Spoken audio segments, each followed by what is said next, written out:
الشيطان الرجيم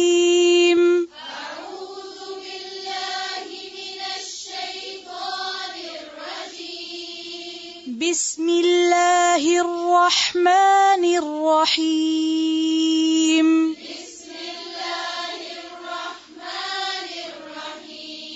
وقلنا يا آدم اسكن أنت وزوجك الجنة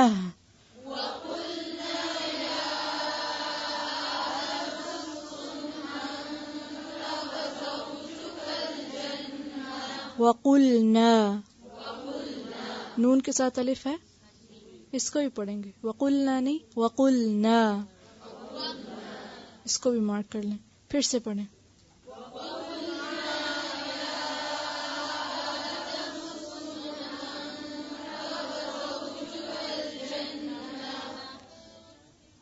أنت وزوجك الجنة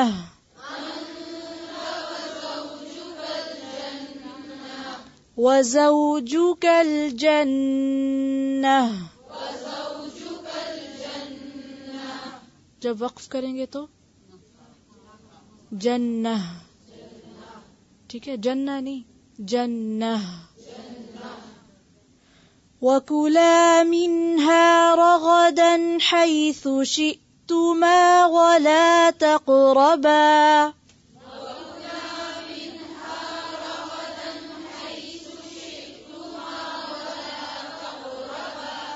وَكُلَا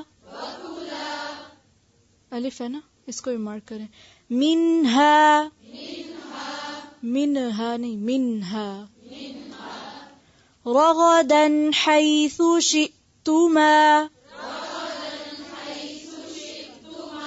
حیث فا کو نرمی سے اور سو نہیں کہیں گے، حیث شئتما نہیں، حیث شئتما، شئتما جی، زیر کو اور باریک کریں گے، اور شئتما نہیں پڑھیں گے، شئتما حمزہ کو واضح کریں گے۔ سن رہے غور سے کہ آپس سے باتیں کریں۔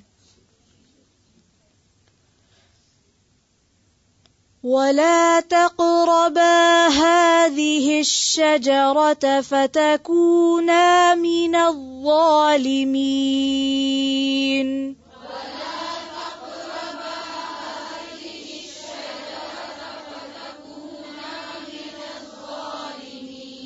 وَلَا تَقْرَبَا، تقربا پڑھ سکتے ہیں اس کو؟ نہیں، تقربا نہیں پڑھ سکتے، کیوں؟ الف آگے، تقربا، ٹھیک ہے، تقربا نہیں لکھا ہوا، تقربا ہی ہے۔ پھر سے ولا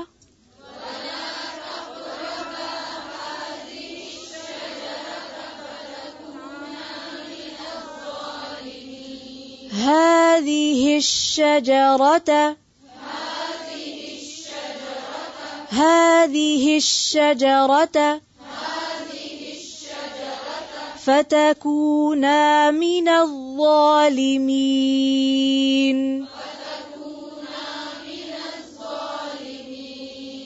فتكونا، اس کو فتكونا یوں نہیں پڑھیں گے، ٹھیک ہے، آگے الف ہے، فتكونا من الظالمين،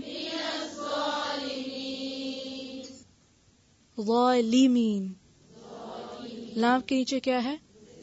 زیر، ظالم نہیں ہے، ظالم ہے، ٹھیک ہے، اس کو بھی مارک کر لیں، کیونکہ ہم اردو نہیں، پنجابی نہیں، عربی پڑھ رہے ہیں، تو اس لیے جو تھوڑا سا بھی اردو یا پنجابی کا ٹچ آتا ہے میں اس کو آپ کو بتا دیتی ہوں کہ اس کو اس طرح پڑھ لیں، ٹھیک ہے۔ تو اگر مارک کر لیں گے تو جب آپ دوبارہ پڑھیں گے تو کچھ بہتری ہوگی، ورنہ یہ بھی بھول جائیں گے۔ وقلنا، اور کہا ہم نے، یا آدم، اے آدم، اسکن، اسکن، سین کاف نون سکن، اس سے ملتا جلتا اردو کا کوئی لفظ بتائیے۔ سکون، سکون کا معنی کیا ہوتا ہے؟ ٹھہر جانا، ہلنے جلنے سے تو سکون نہیں ہوتا نا، چاہے دل میں اضطراب ہو وہ بھی بے سکونی ہے، اور فزیکلی اگر کوئی ہل جل رہا ہے تو وہ بھی بے سکون ہے. بعض اوقات بچے ہائپر ہوتے ہیں نا، ہلتے جلتے رہتے، تو آپ انہیں یہ تھوڑی کہہ سکتے ہیں کتنا پرسکون بچہ ہے. اسی طرح ہمارے اندر بعض اوقات بے چینی لگی ہوئی ہوتی ہے، کوئی اندر ہل جل ہو رہی ہوتی ہے، تو اس کو بھی سکون نہیں کہتے. ٹھیک ہے، تو اسکن، سکون سے رہو، یعنی مفہوم کیا ہے؟ رک جاؤ، ٹھہر جاؤ، سکون پاؤ.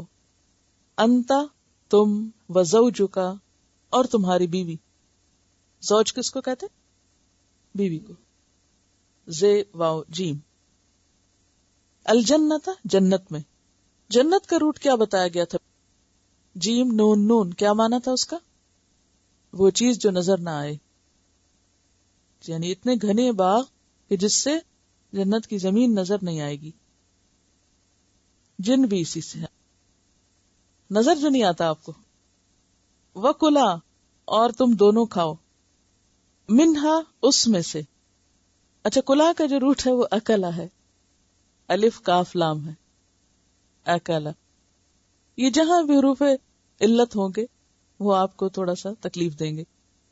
اکلا، منہا، اس میں سے. رغدن، رغدن جو ہے راغد کی جمع ہے. راغد، راغد کا کیا معنی ہے؟ جیسے فاعل ہوتا ہے آسودہ زندگی والا، خوشحال زندگی والا شخص. یعنی کھاؤ وہاں خوشی سے، مزے لے کر. ویسے رغدہ کا معنی ہوتا ہے جانوروں کو چرنے کے لیے آزاد چھوڑ دینا، یہ اس کے روٹ کا معنی ہے. رے غین دال کا کیا معنی ہے؟ جانوروں کو چرنے کے لیے آزاد چھوڑ دینا. پھر وہ کیا کرتے ہیں؟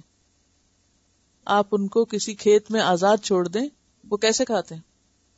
کوئی ادھر سے، کوئی ادھر سے، کوئی ادھر سے، جیسے لوگ بوفے سے کھاتے. تو وہ جنت میں بھی کیا کہا گیا کہ تم آزاد پھر کے کھاؤ، جو جہاں سے جی چاہتا ہے کھاؤ، خوب خوب کھاؤ. رغد، لفظ رغد بول کے بھی منہ میں کیا آتا ہے؟ رغد، یعنی ایک فیلنگ، کسی کیفیت ہوتی ہے. رغد بھرا بھرا لفظ ہے نا. اکلا میں تو وہ نہیں ہے نا. اکلا میں نے کھانا، یعنی ایک لمٹ کے اندر کھانا. دنیا کے کھانے اکلا ہیں، لیکن جنت میں کیا تھا؟ رغد، کھلا کھاؤ، یہ مراد ہے. جہاں سے جی چاہے کھاؤ، جو جی چاہے کھاؤ، جتنا جی چاہے کھاؤ. کوئی ڈائٹنگ نہیں، کوئی واچ کرنے کی ضرورت نہیں، کوئی فکر کی بات ہی نہیں کہ کھا کے بیمار پڑو گے. تو یہ سب معنی جو ہے نا ایک رغد کے اندر ہے. رغد عربی میں مرغدہ باغ کو بھی کہتے ہیں، مرغدہ. تو رغدن، خوب، جی بھر کے. اصل میں صرف ایک لفظ سے اس کا ترجمہ نہیں ہو سکتا رغدن کا، تو یہ سارا پیچھے کانسیپٹ ہونا ضروری ہے. تو اسی لیے بعض اوقات با فراغت، یعنی فراغت کے ساتھ، کھلا، جی بھر کے، جہاں سے چاہو، تو مختلف معنی اس میں پھر آ جاتے ہیں. حیثو، جہاں سے. شئتما، شئتما کا روٹ جو ہے وہ شے ہے، شین یہ حمزہ، شیئن. شاء سے ہے نا چاہنا، تو شے کو بھی انسان چاہتا ہے نا. شئتما، تم دونوں چاہو، یعنی فرق نہیں رکھا گیا کہ آدم زیادہ کھائیں اور حوا کم کھائیں، یا یہ کہ حوا زیادہ کھائیں اور آدم کم کھائیں. دونوں جو جی چاہیں کھائیں. ہمارے ہاں تو پابندی آتی ہے نا، عورت یہ نہ کھائے اور مرد یہ نہ کھائے. اور لیکن وہاں جنت کے مزے یہی ہیں کہ جو جتنا جیسا جی چاہے کھائے. تو حیثو، جہاں سے. حیثو جو ہے نا یہ اسم ظرف زمان بھی ہے اور مکان بھی ہے. حیثو زمان اور مکان دونوں کے لیے. کیا مطلب؟ جب جی چاہے، کوئی ٹائمنگز نہیں ہے، ٹھیک ہے. اور مکان جہاں سے. اب دنیا میں تو یہ دونوں پابندیاں ہیں. نمبر 1، ٹائم پہ کھاؤ، جب جی چاہے نہیں کھا سکتے آپ. اور دوسرا یہ کہ ہر جگہ سے نہیں کھا سکتے، دنیا میں تو آپ یہ نہیں کر سکتے اگر آپ کسی بھی فوڈ کورٹ کے پاس سے گزر رہے ہیں یا فوڈ اسٹریٹ میں سے گزر رہے ہیں تو آپ جو جی چاہے کھا لیں، جہاں سے جی چاہے آپ لے لیں، یہ نہیں کر سکتے. لیکن جنت میں کیا ہے کہ حیثو دو معنی دیتا ہے، جس وقت چاہو اور جہاں سے چاہو، نہ ٹائم کی پابندی اور نہ جگہ کی پابندی اور نہ کھانے کی قسم کی پابندی. اب آپ خود سوچیں کہ یہی تو جنت ہے جو دنیا میں ہو نہیں سکتی، پاسبل ہی نہیں.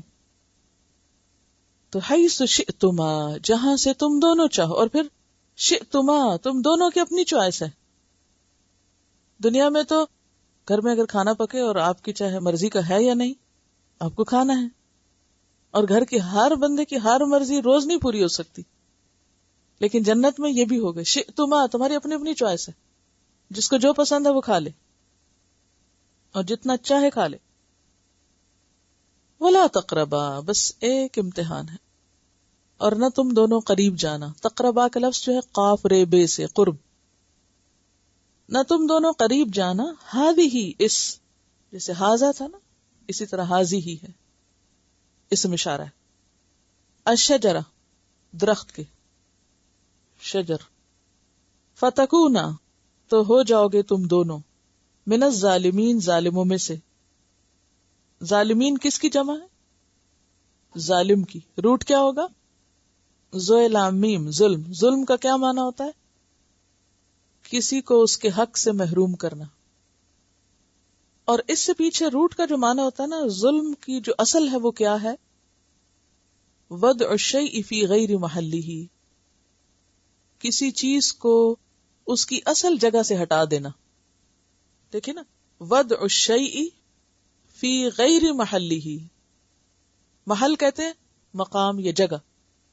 کسی چیز کو اس کی جگہ سے ہٹا دینا، یہ کیا ہوا؟ ظلم ہوا. مثلا ٹیلی فون کو میز پر رکھا جاتا ہے، عموماً زمین پر نہیں، اور اگر کوئی آئے استعمال کرے نیچے بیٹھ کے اور پھر وہیں چھوڑ کے چلا جائے تو وہ کیا کرتا ہے؟ اس نے ٹیلی فون کے ساتھ ظلم کیا، کیونکہ ٹیلی فون کی جگہ زمین نہیں تھی، جو اس کا اصل مقام تھا، جو سٹینڈ تھا، جو اس کے لیے پراپر جگہ تھی، اس نے اس کو وہاں نہیں رکھا. ایسے ظلم ہم اکثر کرتے رہتے ہیں. کسی چیز کو اس کا حق نہ دینا، کسی چیز کو اس کا مقام نہ دینا، کسی چیز کو اس کے اصل مقام سے ہٹا دینا، جس کو لفظ کہتے ہیں نا ڈی گریڈ کر دینا. ڈی گریڈ کیا ہوتا ہے؟ ایک تو ہوتا ہے نا اپ گریڈ کرنا. اپ گریڈ کیا ہوتا ہے؟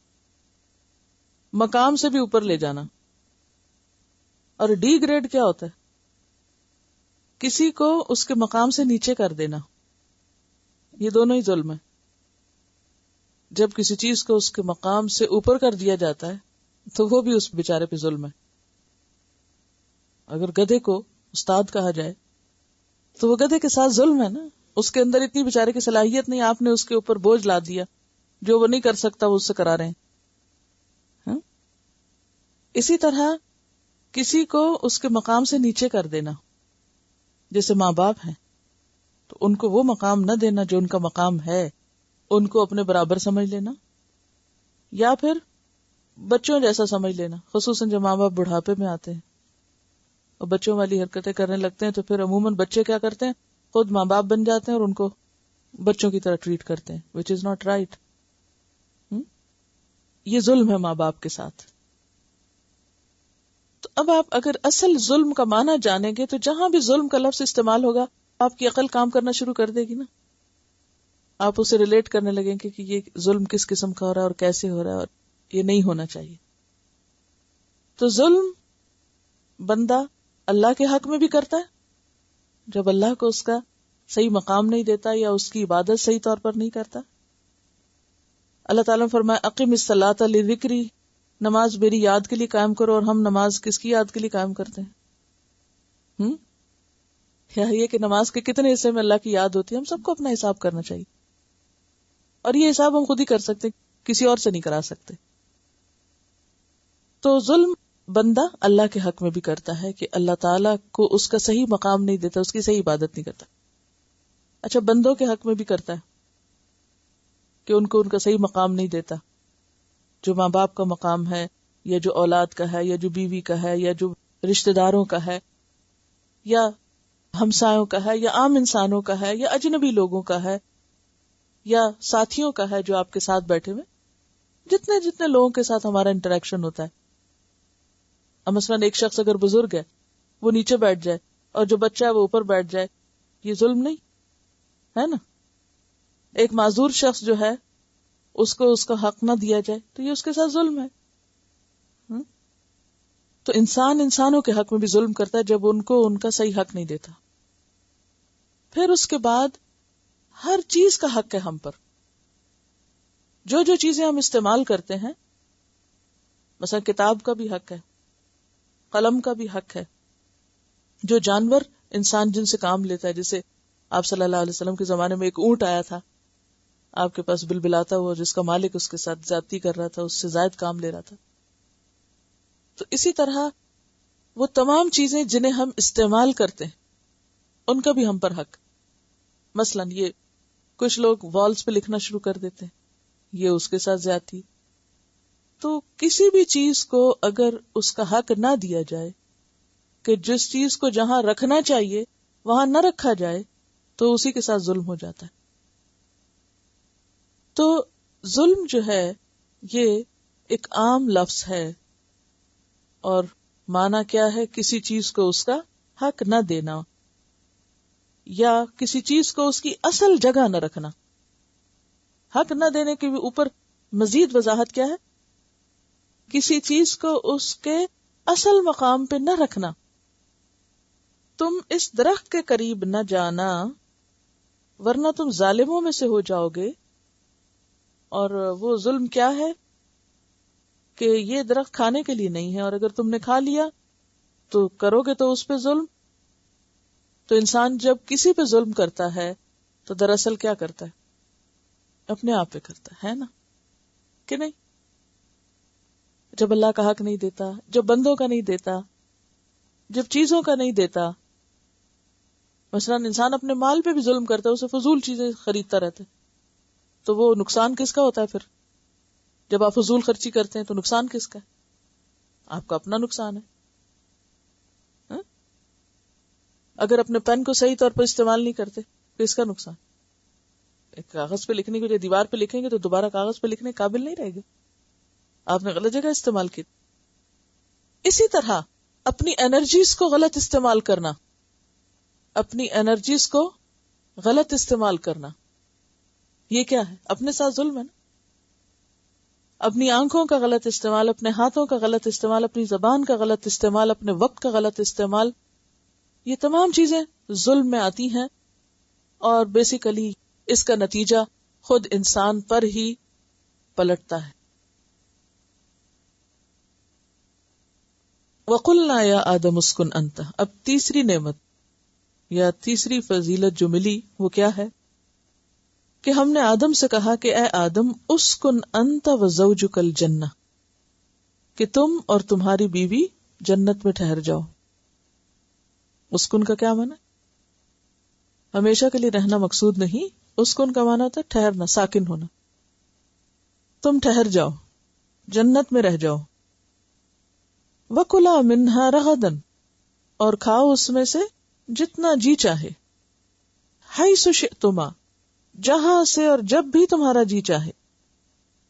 حیث اسم ظرف زمان ہے اور مکان بھی جو کہ ظرف ہے، اس لیے دونوں معنی، یعنی جس وقت جی چاہے، جب چاہے، جہاں سے چاہے. وَلَا تَقْرَبَا هَذِهِ الشَّجَرَةَ، اور اس درخت کے قریب نہ جانا. اب آپ دیکھیے کہ ہر نعمت امتحان ہوتی ہے. ہم عام طور پر یہ جملہ بولتے ہیں جیسا کہ قرآن پاک میں آتا بھی ہے، وَنَبْلُوكُمْ بالشر والخیر فتنہ، کہ شر اور خیر دونوں ہی امتحان ہوتے ہیں. اور یہاں نعمت کی شکل میں امتحان ہو رہا ہے کہ اتنا کچھ ملا اور کہا کہ اس میں سے بس اس ایک درخت کے پاس نہ جانا. وَلَا تَقْرَبَا هَذِهِ الشَّجَرَةَ. اور آپ یہ بھی غور کر رہے ہوں گے کہ تمام خطاب آدم اور حوا دونوں کو ہے، اگرچہ پکار کر آدم علیہ السلام ہی کو مخاطب کیا گیا، یا آدم. لیکن ساتھ ہی اس کو انت و زوجک اور باقی تثنیہ کے صیغوں میں برابر دونوں سے خطاب. تو اس سے یہ بھی پتہ چلتا ہے کہ اسلام کے جو احکامات ہیں وہ صرف مردوں کے لیے نہیں یا صرف عورتوں کے لیے نہیں، دونوں کے لیے، کیونکہ یہ روز اول سے دونوں کو ہی مخاطب کیا گیا ہے. وَلَا تَقْرَبَا هَذِهِ الشَّجَرَةَ، اس درخت کے قریب مت جانا، فَتَكُونَا مِنَ الظَّالِمِينَ، ورنہ ظالموں میں شمار ہوگے. اور ظلم کے بارے میں آپ صبح تفصیل سے پڑھ چکے ہیں. تو ظلم کیا ہے؟ یہاں بنیادی طور پر ظلم کا معنی کیا ہے؟ اللہ کے حکم کی نافرمانی کرنا، یعنی ظالمین سے مراد یہاں نافرمان ہے، کہ تم پھر اللہ کے نافرمان لوگوں میں شامل ہو جاؤ گے. کیونکہ ظلم کسی چیز کو اس کی اصل جگہ سے ہٹا دینا ہے، کسی کی حق تلفی کرنا ہے، خواہ وہ بندوں کے حق میں ہو، خواہ وہ اللہ کے حق میں ہو، خواہ وہ وسائل کے حق میں ہو. جو اللہ نے انسان کو چیزیں دی ہیں ان کا غلط استعمال بھی. اور فساد کا اصل سبب بھی یہی ہوتا ہے. جب انسان اللہ کی نافرمانی کرتا ہے تو وہ بھی فساد میں ہے، بندوں کے حقوق مارتا ہے اس سے بھی فساد ہوتا ہے، اور وسائل کو غلط استعمال کرتا ہے تو اس سے بھی فساد ہوتا ہے. اور الٹیمیٹلی اس کا نتیجہ یا اس کا نقصان خود انسان پر ہی پلٹتا ہے. ظالم دراصل اپنے اوپر ہی ظلم کرنے والا ہوتا ہے، خود کو نقصان دینے والا ہوتا ہے. وَلَا تَقْرَبَا هَذِهِ الشَّجَرَةَ فَتَكُونَا مِنَ الظَّالِمِينَ، تو اس درخت کے پاس نہ جانا ورنہ ظالم ہو جاؤ گے.